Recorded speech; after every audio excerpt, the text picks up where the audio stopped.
As many of you know, our daughter's middle name is Genesis, and it's not just so that she can have initials that have all three letters the same, but there's also a very powerful meaning there, in that Gabrielle is the feminine form of Gabriel, which means, as most of us know, God is my might, or God is my strength. And Genesis in the Hebrew literal translation is beginning. So when put together, it's God is my strength and beginning, which, if most of you know the story of Gabby coming into this world, God definitely was her strength and her might into getting to us. So the subject itself has a very personal understanding to me. Um, so if we were to look at the background of this, just from uh, translations and manuscripts, it's part of the Pentateuch, the Torah, the first five books written by Moses. And the title in the English comes from the Septuagint transliteration of the first phrase of Genesis, chapter 2 and verse 4. These are the generations. But the Hebrew literal comes from the first verse in the beginning.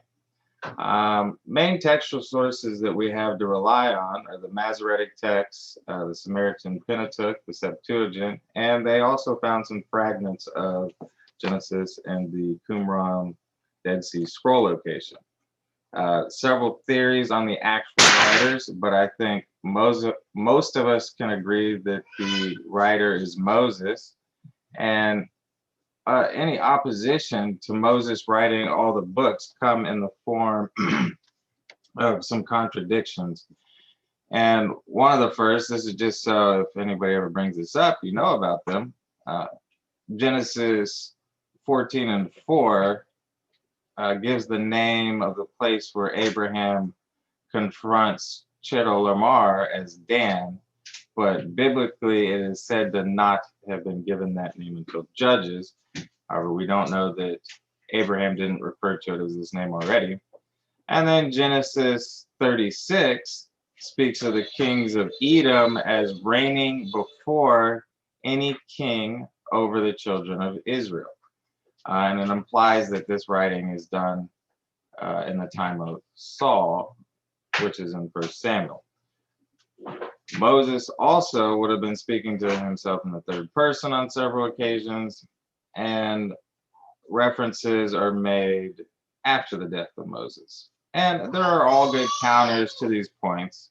And I think primarily we have to realize that Moses was a prophet, and Yahweh could have easily revealed these things to him that were to come. The other thoughts are that it's authored by the Yahwehists. The actual identity is unknown for these author or authors, and it's characterized by they're characterized by the use of the Yahweh name. Not much evidence for that, and or a priestly source. Another identity, the actual identity is still unknown, but theorized to be a group of the Zadok priests, said to be responsible for creation stories, Adam's genealogy, part of the flood story, and the nations and genealogy of Shem. Once again, not much backing to those, as they don't have much evidence for them. So with a little bit of the history to where the writing comes from, we look at the structure of Genesis. And at the highest level, it's divided into two different parts. And these two parts are the primeval history and the patriarchal history. The primeval history is chapters 1 through 11, and it contains four major events. And the four events: the creation, the fall, the flood, and the confusing of tongues. And once again, the patriarchal history, which is 12 to 50, or the rest of the book, it concerns four outstanding individuals, in which we have Abraham, who has a divine calling. We have Isaac, who has a divine birth. We have Jacob, who receives divine guidance. And then Joseph, who is divinely elevated. And these four men, they demonstrate the 4 steps of salvation. There's a calling, followed by a birth. Afterwards, there's guidance and instruction in the truth before they are elevated. So we see the call, the baptism, instruction to the truth, and then elevation. And then more importantly, we see 11 generations. And the 11 generations of Genesis divided into 12 sections. And it helps to provide a more powerful understanding of the book itself. And the Hebrew word for generation is tolida, and it has a much more major significance than mere genealogy. It signifies history, a story, or account, and not just genealogy or the naming of names. And so we see 11 divisions, and I would encourage everybody to highlight or mark these in your Bible, because then you'll see how this book now divides up. Because if I put 11 divisions in it, it divides into 12 sections, the intro being the first, creating the 12 sections. So the creation is the introduction. The foundation is laid in Genesis chapter 1. And then we see, and all of these divisors, they have, they begin with the generation of. You will see it stands out in a key phrase, the generation of. So the generations of the heavens and the earth is that second point. And here we see, that's in Genesis 2, the manifestation of law, sin, and death. And then after that, the promise of redemption. And then we come to the next, and that's the book of the generations of Adam. And we see in chapter 5, verse 1, the development of the human race, followed by the generations of Noah, a just man. It's in chapter 6, verse 9, where we see the flood, the judgment of the old world, and the preservation of a remnant. After which, the generations of the sons of Noah, chapter 10, verse 1. And that's the development of nations. And then we see the generation of Shem. And that's the separation of a people for the name in chapter 11. Then the generations of Terah in 11:27, which is the calling out of a family. And then the generations of Ishmael, chapter 25 and 12, the separation of the natural from the spiritual. That's what we have in the generation of Ishmael. Then we have the generations of Isaac, which is the development of the seed of promise in chapter 25 and 19.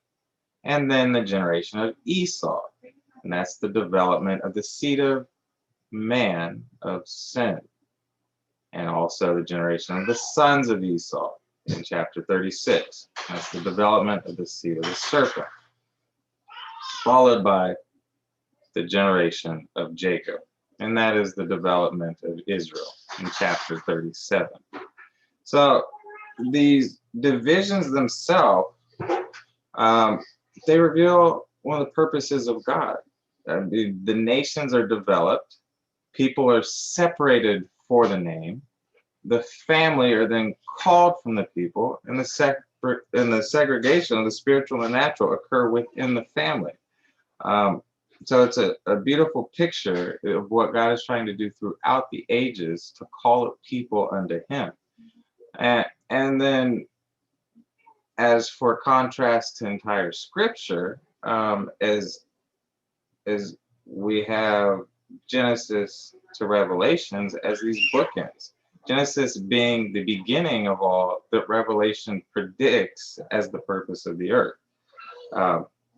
They're complete opposites. They make perfect bookends, and I'm very glad to have whoever finally put the order of the scriptures we have it now. They got that completely correct, and that they have the book of the beginning and the book that shows the end, and there's ideas in them that start in one and are finished in the other. And there's 5 different points or ideas I'd like to bring out. First, we see creation, right? We see a natural creation. That's Genesis 1. In the beginning, God created the heavens and the earth, the natural creation of everything around us. Well, in Revelation, we see that there's a spiritual creation. That's Revelations chapter 3. These things saith the Amen, the faithful and true witness, the beginning of the creation of God. So now we convert from the natural things to the spiritual things as we get to the end of the age. And then we see sin. In Genesis, we see the serpent speaks. In Genesis 3. And sin enters in the world due to that influence of the serpent. Well, then in Revelation, chapter 20, we see that the serpent or sin is restrained. That old serpent, which is the devil and Satan, and he's bound for 1,000 years. So we could see the complete opposites there. In one end, he's released and allowed to flourish, and in the other, he's restrained and bound.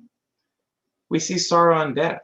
They first appear in Genesis 3:16, and then they're taken away in Revelation chapter 21. God will wipe away all tears from their eyes, and there shall be no more death, neither sorrow nor crying, neither shall there be any more pain, for the former things are passed away. And we see with life now, there's the tree of life, and its access is denied in Genesis 3:24. Well, we see the access is granted again in Revelation 2. He that hath an ear, let him hear what the Spirit saith unto the ecclesias. To him that overcometh will I give to eat of the tree of life. So once again, that access is granted at the end of the age.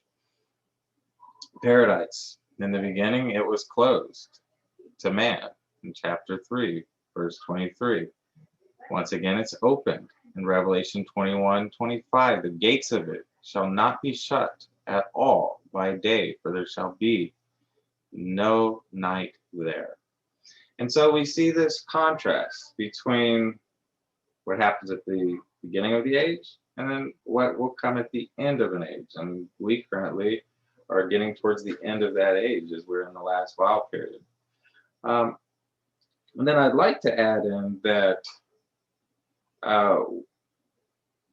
we see, and I believe that Job fits right into this. It's somewhere in the middle here. And now, of course, we don't have any absolute biblical proof of this, but we do have some very good clues.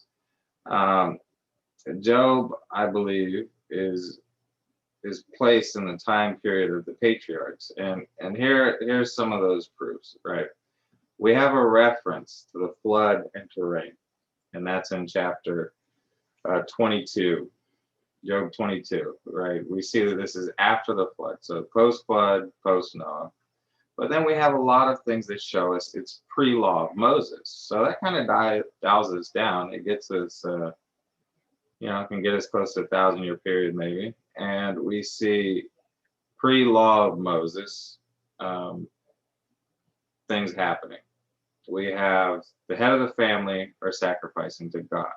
That was something that would have been done pre-law of Moses. It's much like what the patriarchs did, much like what Abraham did and Isaac. That they, as the head of their house, were sacrificing for their family. This goes away post-law of Moses, as the priests are now officiating in that role. And so Genesis 8:20 is references.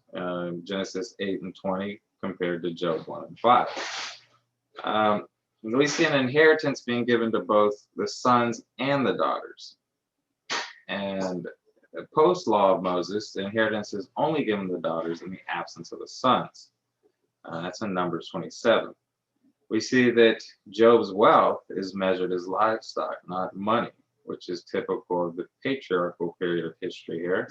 And then Job's overall age aligns, his age at the time of death aligns with the age of the patriarchs.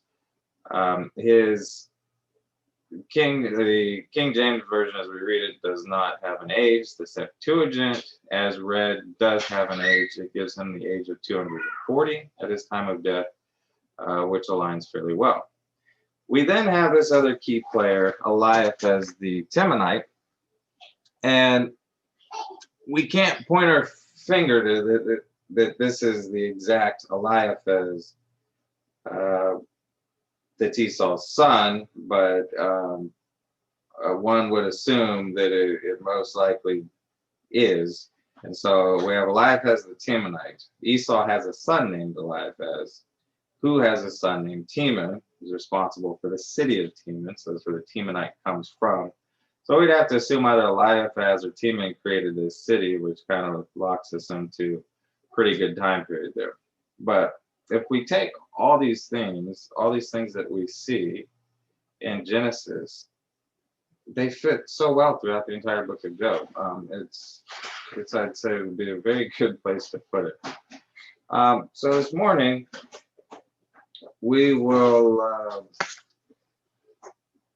get to our daily readings here and look at a couple points before we conclude. And that's in Genesis chapter 30.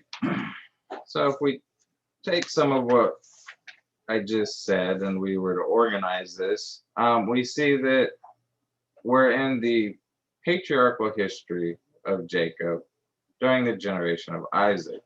I think sometimes it slips our mind that Isaac is alive this entire time. It's actually Jacob and Esau when Jacob returns to the land that bury Isaac after his death. So we are in the generation of Isaac. And we also have a theme here of, and this is throughout Genesis, of the three barren women.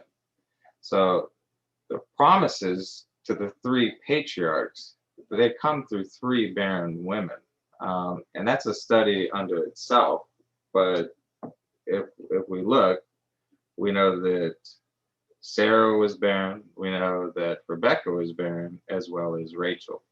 A lot of lessons to be learned there. But in chapter 30, we have the story of Rachel's barrenness unfolding. And as we look in verse 1, we see it says, when Rachel saw that she bare Jacob no children, Rachel envied her sister and said unto Jacob, give me children, or else I die. Right, so she blames Jacob. And Jacob is rightfully so. He's quickly angered by this.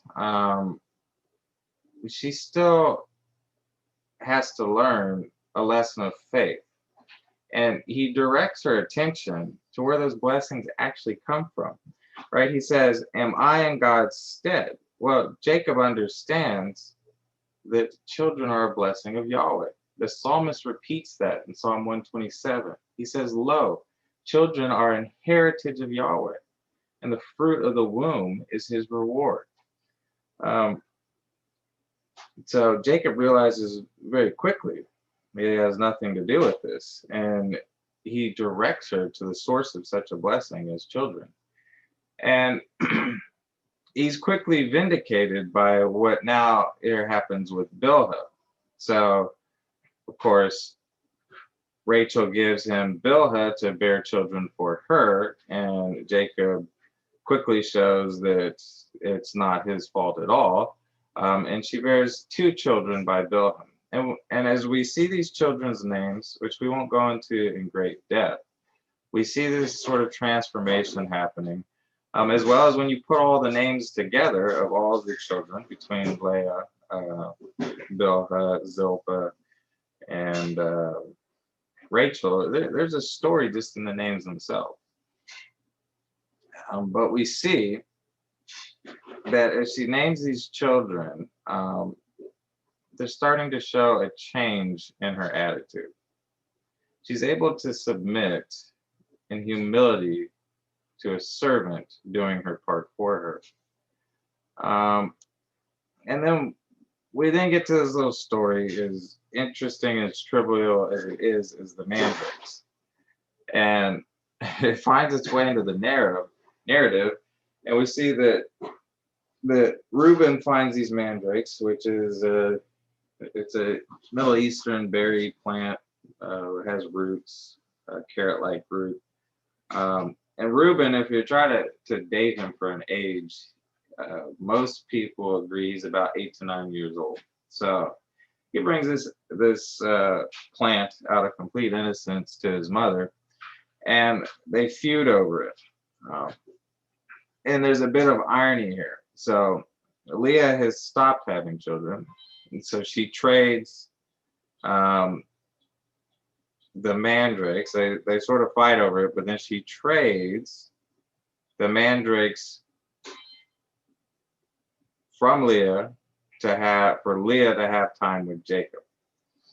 All right, so Leah, who stopped having children, now goes into Jacob and starts having children. Rachel, who got the mandrakes, nothing happens. So we just kind of see the futility of this magical idea they had here, and where the exact opposite happened of what they were really all intending. But it finds its way into the narrative. So there's an important lesson to be learned there. And I think the main lesson that is to be learned for Rachel is that she's not going to change something that God has appointed. And then we move on to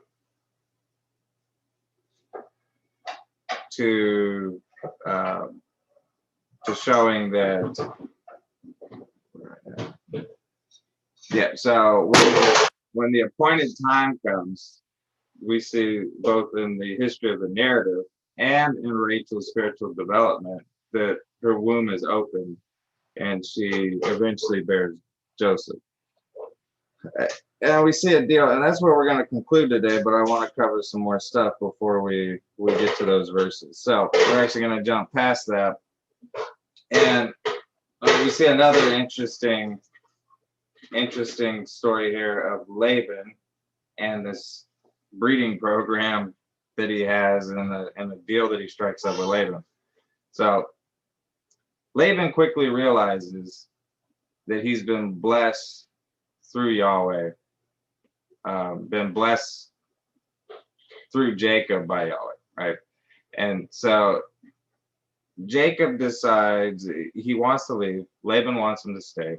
And Jacob then creates a deal that allows him to secure a herd for himself. And that's what we have to realize, right?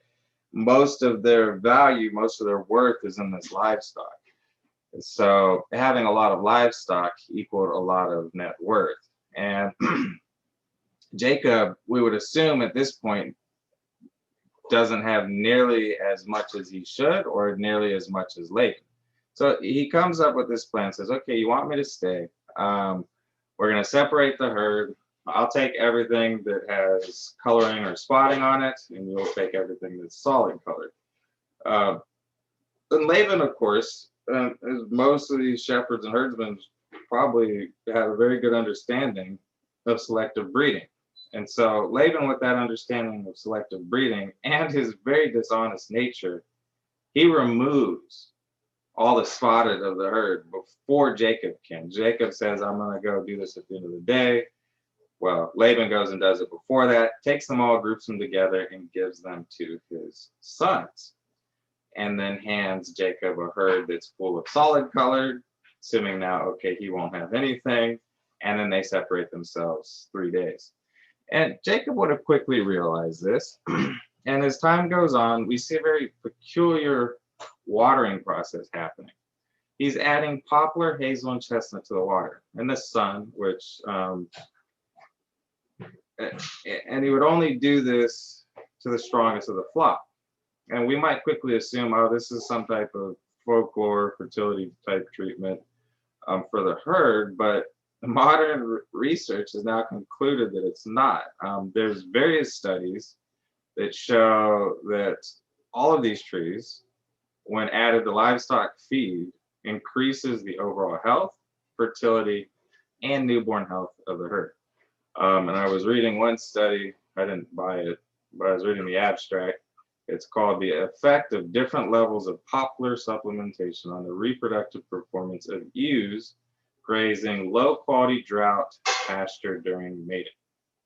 And they're actually using chips, I think, of poplar mixed with the feed, and they notice a 20 to 30% increase. So, and there's similar studies for chestnut. There's similar studies for all different plants. So, they're more definitely not than not was a little bit of science involved to this.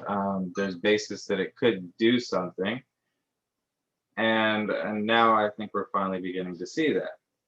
So the idea of this technique is to increase the overall health and fertility of the herd. Well, now we have the problem of there aren't any that are spotted. And Jacob, as we'd have to imagine, he also understood selective breeding and basic genetic traits that are visible, such as the spots. If I breed two with spots, they have spots. If I breed one that's solid in spots, it's solid.